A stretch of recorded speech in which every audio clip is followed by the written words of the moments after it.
मां शारदे को नमन करते हुए परम सम्मानित प्रधानाध्यापक महोदय, राजकीय उच्चतर माध्यमिक विद्यालय कुंटी एवं यहाँ पर आई मैम और रावत सर, आप सभी को मेरा नमस्कार और मेरे प्यारे भाई एवं बहनों। जैसा कि अभी थोड़ी देर पहले सर ने हमें एक कहानी सुनाई थी जो एक दर्जी पर थी, तो मैं उसी कहानी को फिर से आपको बताना चाहूँगा कि एक बार की बात है। एक बार एक लड़की जो अपने पापा के साथ, अपने जो पिताजी के साथ अपने कपड़े सिलाने के लिए एक दर्जी के पास गई। तो दर्जी ने कहा कि थोड़ी देर रुक जाओ, मैं अपना काम करके तुम्हारे कपड़े, तुम्हारा जो नाप है उसे ले लूँगा। तो दर्जी अपना काम कर रहा था, तो जो वो लड़की थी वो उसे देख रही थी। तो दर्जी जैसे ही किसी कपड़े को काट रहा था तो वो कैंची को अपने पाँव के नीचे रख रहा था, और जैसे दर्जी अपनी जो कमीज है उस पर अगर बटन लगा रहा था सुई से सिल करके, तो सुई को अपनी टोपी के ऊपर लगा रहा था।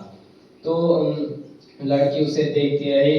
फिर जब बाद में लड़की का नाप लेकर के जब वो उसके पिता और वो लड़की घर गई, तो घर में जाकर के लड़की ने अपने पिताजी से कहा कि वो जब बड़ी होगी, जब उसकी शादी होगी, तो वो एक टेलर मास्टर यानी कि दर्जी के साथ शादी करेगी। तो उसके पिताजी ने उसको भ्रम में डालने के लिए कहा कि दर्जी जो होते हैं वो तो अंधे होते हैं, तुमने देखा नहीं वो कैंची को अपने पाँव के नीचे रख रहे थे और थोड़ा उसे ढूंढने का प्रयास कर रहे थे, क्योंकि उस समय ध्यान नहीं रहता है कि हमने कौन सी चीज़ कहाँ पे रखी है। तो उसे ढूंढने का प्रयास कर रहा था।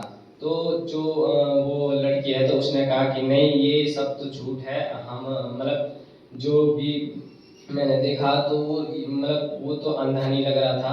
तो उसके पापा ने कहा कि नहीं नहीं, वो अंधा ही है, तुमने ढंग से नहीं देखा होगा। तो जो उसकी लड़की कहती है, चलो ये सब तो छोड़ो, पर मुझे इसकी एक बात समझ में नहीं आई कि जब वो कैंची से उसके कपड़े काट रहा था तो तब वो कैंची को अपने पाँव के नीचे रख रहा था, और जब वो बटन को सिल रहा था तब वो उस सुई को अपने सिर पे रख रहा था।